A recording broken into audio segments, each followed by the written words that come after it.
Yes, et c'est le retour des conférences après ce super concert. T'en as pensé quoi, toi, alors? C'était génial, c'était époustouflant. Et ouais, c'était vraiment. En vrai, ça donne envie de refaire. Vous nous direz en feedback sur les autres, sur Slack après, si vous avez trouvé ça cool et si vous voulez que les Bedrockers reviennent pour d'autres LFT. Et pour la captation, vous nous direz aussi, on a des micros que des micros de conférence, donc on verra si on peut trouver du matos un peu meilleur pour la capta la prochaine fois.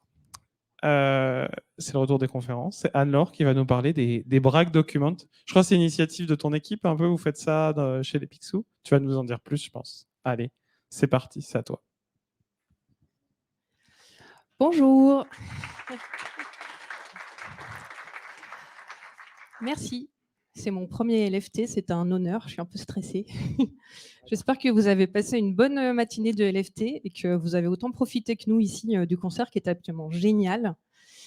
Je vous propose de reprendre l'après-midi de LFT tranquillement en parlant d'un petit sujet. On a un quart d'heure, 20 minutes, et je vous propose de parler de réussite et de succès, un sujet qui, a priori, nous concerne tous. Donc moi, je m'appelle Anne-Laure et je suis dans l'équipe Picsou, une équipe au back-end. Allez, Picsou.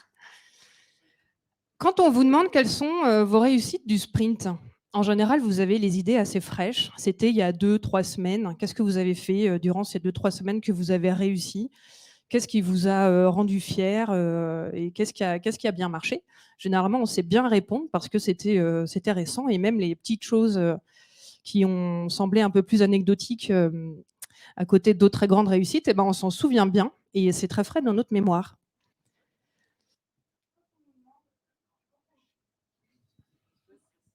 Allô? Oui. Quand on nous demande quelles sont nos réussites de l'année, eh ben là, c'est un peu plus difficile. Alors évidemment, les réussites les plus marquantes de l'année, en général, on s'en souvient. Les réussites, succès, fierté des 2-3 dernières semaines du mois dernier, bon, ça va encore, on s'en souvient à peu près. Mais il y a plein de choses qu'on a adoré faire dans l'année, plein de choses qui ont servi à nos collègues, à d'autres équipes, qui ont été super utiles, qu'on a peut-être déjà pas oublié, mais en tout cas, quand on nous pose la question tout de suite, en fait, on s'en souvient pas immédiatement. Et puis, la chose à savoir avec les réussites, c'est qu'a priori, personne ne s'en souviendra à votre place. Et puis, ne pas se souvenir, c'est assez démoralisant. On a aussi parfois tendance à se rappeler plutôt des difficultés qu'on a eues, des problématiques qu'on n'a pas forcément su, très bien régler à un moment donné et puis, toutes les choses aussi qu'on n'a pas encore fait ou qu'on n'a pas osé prendre, par exemple. Bref, on peut avoir, des idées négatives qui nous viennent beaucoup plus rapidement à l'esprit que, nos succès et puis, ça peut être démoralisant. Et en même temps, se souvenir de tout, c'est ultra fatigant. On n'a pas du tout envie de se rappeler de tout.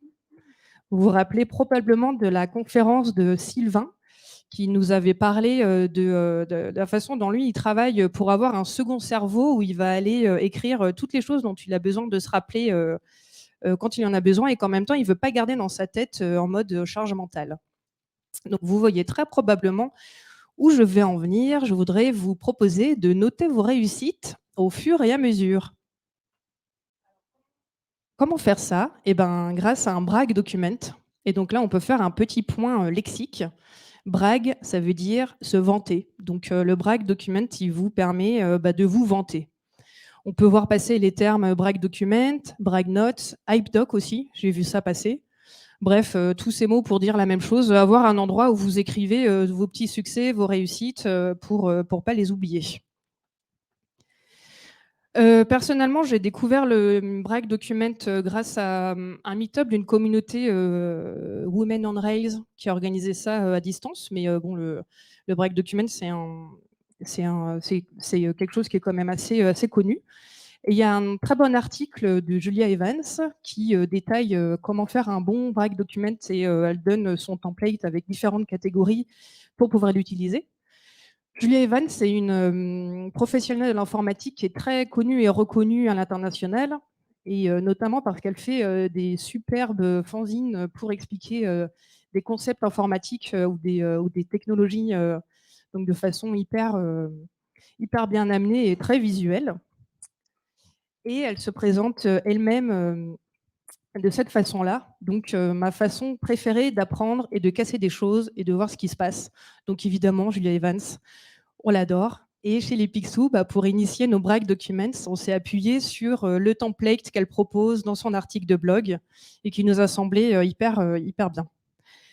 Donc voilà à quoi ressemble un Bragg Document si en ayant repris, nous, ça a été notre choix de reprendre les catégories de Julia Evans, mais on peut faire un Bragg Document un peu comme on veut.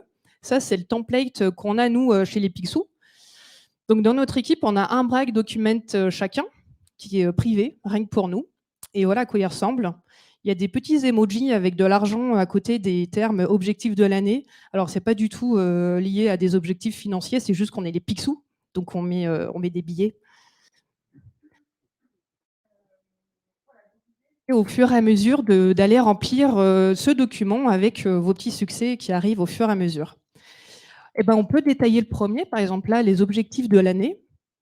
Et là, vous pouvez aller noter les objectifs que vous avez établis avec votre manager pour l'année courante. Un petit exemple, animer des ateliers feedback dans notre équipe et former d'autres personnes de Bedrock. Ça peut être un objectif. Et puis l'avoir dans son back document, ça permet de se le rappeler. Les projets, donc là, vous allez pouvoir noter tout ce qui est relatif aux projets que vous avez dans votre équipe, les contributions, les propositions, les améliorations, les participations, tout ce que vous avez fait qui a pu apporter des avantages à long terme. Là, c'est un super endroit où les placer. Par exemple, vous avez proposé une refactorisation d'une partie des tests. Aujourd'hui, ils prennent moins de temps à être exécutés, ils sont plus faciles à écrire aussi. Et c'est un succès qui bénéficie en plus à toute l'équipe, à tout le projet. C'est génial, notez-le dans votre Bragg Document.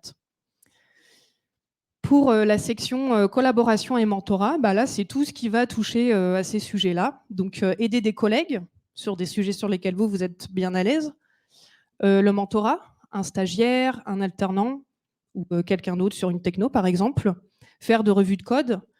Ça, c'est dans nos missions, mais il y a des revues de code qui sont plus faciles que d'autres, on le sait bien. Et certaines fois, on peut vraiment amener quelque chose à nos collègues et on peut le noter. Un petit exemple, j'ai proposé une mob review pour que ma pull request soit bien compris par tout le monde et qu'on voit bien l'évolution fonctionnelle. Ça, c'est quelque chose qui profite à tout le monde, c'est un petit succès, on peut le noter. La documentation, vous faites plein de choses autour de l'update de la documentation existante, vous aimez bien créer de la documentation là où il en manque, c'est plein d'exemples de petits succès qui peuvent rentrer dans cette catégorie-là. Voilà, par exemple, ici, un exemple de petit succès, une partie de l'application qui n'est pas documentée. Après avoir traité My User Story, je crée une page dans Confluence pour décrire le fonctionnement général. Et ça va servir à tout le monde. C'est hyper utile au projet. C'est utile de le mettre dans son Bragg Document. Comme ça, à la fin de l'année, on se rappelle qu'on a fait cette page-là et que ça a été hyper utile. Développement de l'esprit de l'équipe, ça c'est tout ce qui est en rapport avec le team building, avec la partie équipe. Par exemple, j'ai organisé un escape game pour l'équipe. Voilà, ça peut parfaitement rentrer. Ce qui a été appris. Alors, est-ce que vous avez fait des projets en R&D? Est-ce que vous avez testé un nouveau langage? Est-ce que éventuellement vous avez fait un POC pour montrer ça à vos collègues?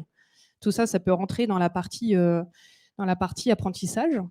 Si vous avez testé un nouveau service pour voir si on peut l'utiliser dans le cadre des projets, que vous l'avez présenté à l'équipe et que ça a servi plus tard, c'est un excellent exemple de succès à aller noter dans son document. En dehors du travail, donc là, c'est tout ce qui est un peu extra-professionnel, mais un peu professionnel quand même.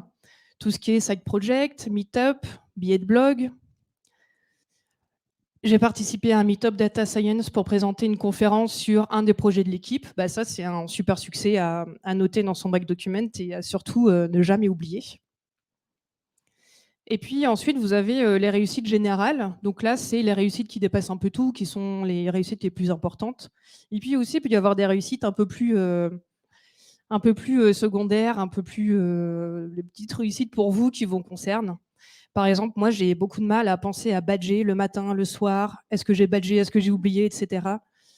Donc quand je passe une semaine et que j'ai badgé sans incident, franchement, pour moi, c'est un vrai succès. Merci. Bon, voilà, ça m'est arrivé qu'une fois, je vous rassure. Alors voilà, donc ça c'est le template que je vous ai donc détaillé avec des exemples. C'est le template qu'on utilise nous chez les Picsou, mais évidemment des templates, il y en a plein. Ça c'est le template que j'ai vu pour le Hype Doc. Donc c'est un terme que je connaissais pas, mais bon voilà, c'est une façon de présenter les choses. Donc on a une une ligne par succès avec un titre, etc.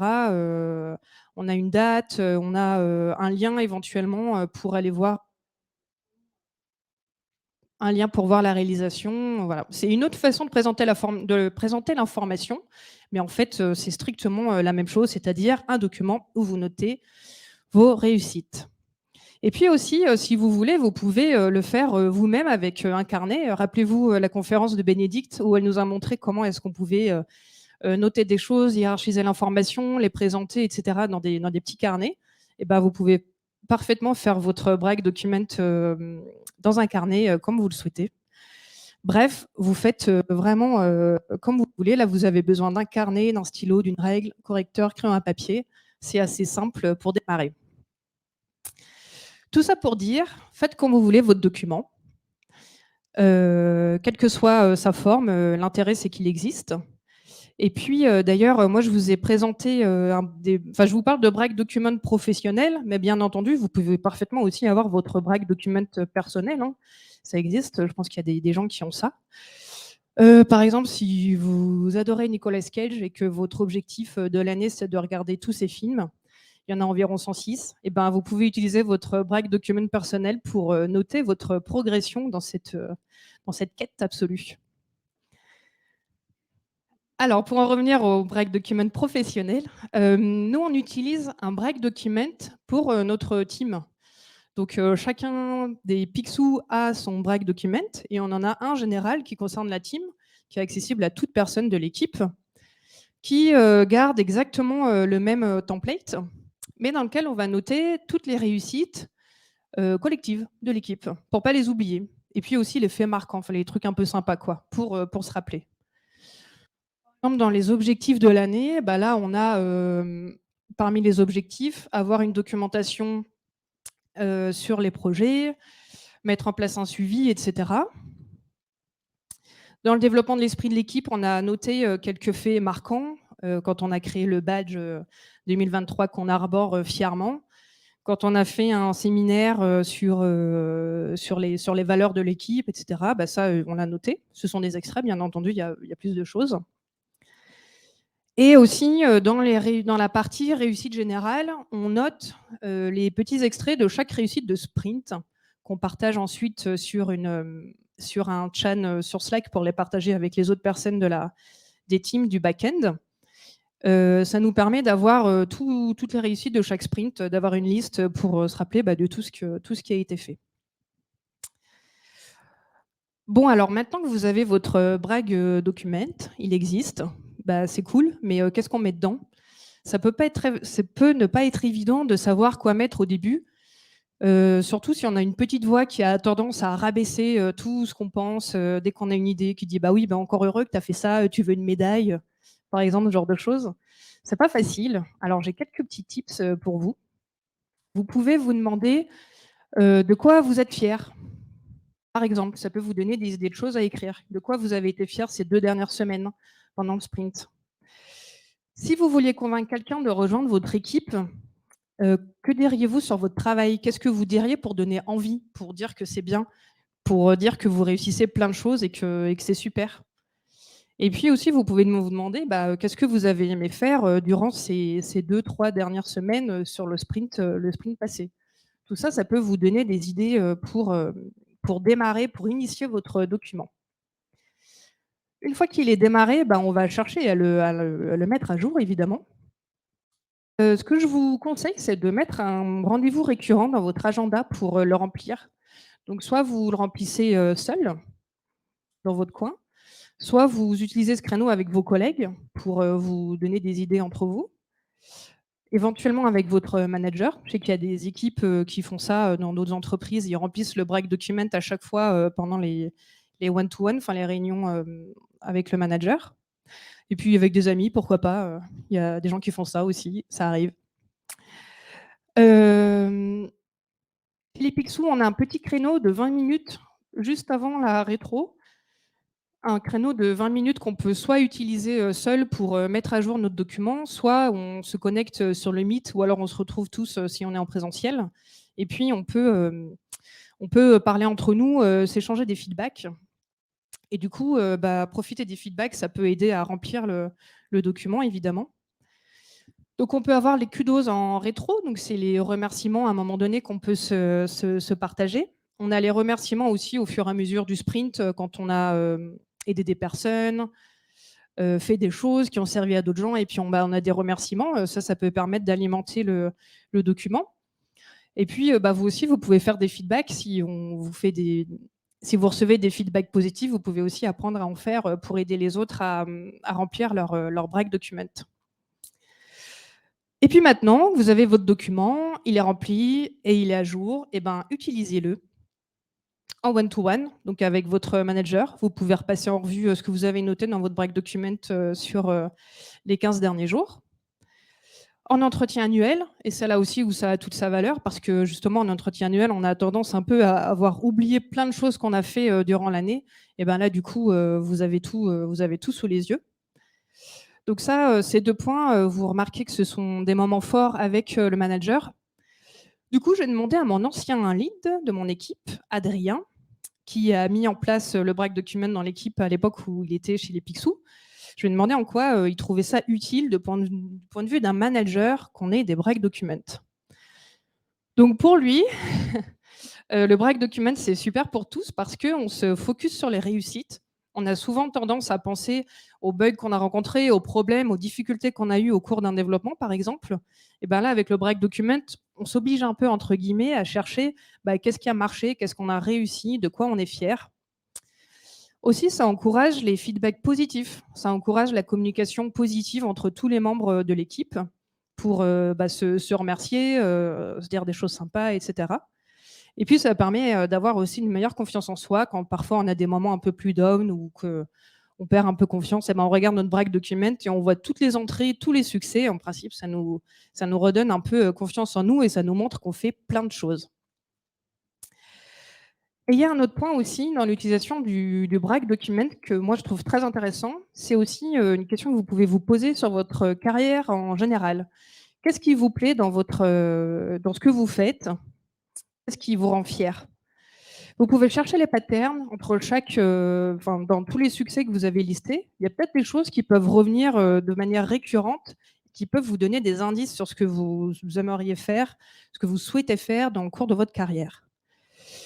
Donc je vais vous parler de compétences transférables et transversales que vous pouvez voir à travers les succès que vous notez. Donc c'est les compétences transférables. C'est un savoir, un savoir-faire ou un savoir-être maîtrisé par plusieurs métiers, mobilisable dans différentes situations professionnelles. Bon, OK, la définition n'est pas facile. En tout cas, c'est des patterns, c'est des choses que vous retrouvez dans des tâches que vous accomplissez et qui peuvent être utilisées dans d'autres métiers ou dans d'autres tâches encore que vous pouvez faire. Quelques exemples de compétences transférables, vous avez les fixations d'objectifs, l'autonomie, le leadership, la gestion de projet, le fait d'avoir une vision globale d'une problématique, l'accompagnement humain, etc. Bon, bref, des compétences transférables, il y en a plein. Par exemple, si votre truc, c'est d'avoir un besoin qui vous est présenté et de chercher à le découper en plein de petites user stories, de bien réussir à, à découper le besoin en petites steps, éventuellement, vous pouvez réfléchir à découper d'autres choses. C'est possible. Si votre truc, par contre, c'est plutôt de chercher à avoir la meilleure documentation possible, bien architecturée, que tout le monde arrive à la mettre à jour, etc., peut-être aussi que vous pouvez éventuellement regarder d'autres tâches et missions, pourquoi pas.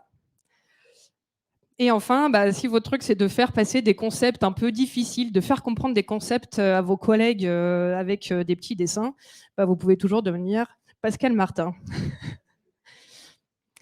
J'espère que cette conférence vous aura donné envie de célébrer vos succès et vos réussites. Et voilà. Merci beaucoup.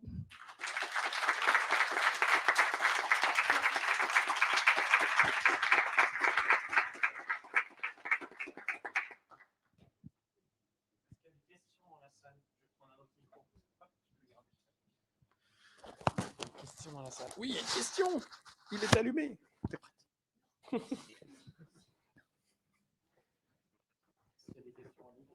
Merci Anouar. Moi j'aurais une question, au-delà de l'avis d'Adrien que tu nous as partagé sur à quoi ça sert, est-ce que vous, en tant que membre des Picsou, avec cette pratique, vous avez constaté des changements? Que ce soit sur vous-même ou sur l'ensemble de l'équipe? Est-ce qu'il y a un peu un avant-après, des bénéfices que tu y vois? Et c'est une très bonne question. Hormis les petits points de communication positive où des fois on se dit ah bah ça c'est trop cool ce que tu as fait, tu devrais le mettre dans ton break document, ou alors quand on se rappelle un peu les choses entre nous, ah bah oui tu as fait ça, c'était cool, merci et tout quoi. Je vois pas trop, mais je trouve que c'est déjà pas mal. Faire des feedbacks, c'est pas évident pour tout le monde non plus, et puis ça peut aider. Mais c'est une bonne question. Après c'est assez récent, ça fait 6 mois, 7 mois je dirais, environ. Voilà. Une petite question d'un certain Adrien I. Est-ce que c'était vraiment compliqué à remplir la première fois ton break document? Moi, j'ai trouvé ça très difficile. Ouais. Pour ça, la section des petits tips, moi, ça m'a été utile parce que j'ai tendance à me dire que quelque chose que j'ai fait, que j'ai réussi, bah, c'est cool, mais c'est dans mes missions, donc c'est bien que je l'ai fait. Ça vaut pas forcément le coup d'être noté quelque part. Donc voilà, j'essaie de dépasser un peu ça et de le noter. Voilà. Merci Anne-Laure, c'était top. C'est plus une remarque qu'une question, mais on a vu une conférence l'autre jour sur le glue work au forum PHP, et je trouve que ce que tu viens de présenter, c'est un excellent moyen de mettre en valeur tout ce travail qui est souvent invisibilisé. Donc je trouve que c'est génial. Voilà. C'est une excellente remarque, et si je devais refaire cette conférence, j'en ferai une slide. Mais ouais, tu as tout à fait raison, ça permet de voir ça. Puis s'il y a des choses dans le glue work qu'on fait qui nous plaisent, en fait, bah, on peut le voir affiché quoi, et réfléchir aussi sur ce que ça veut dire sur ce qu'on aime faire, etc.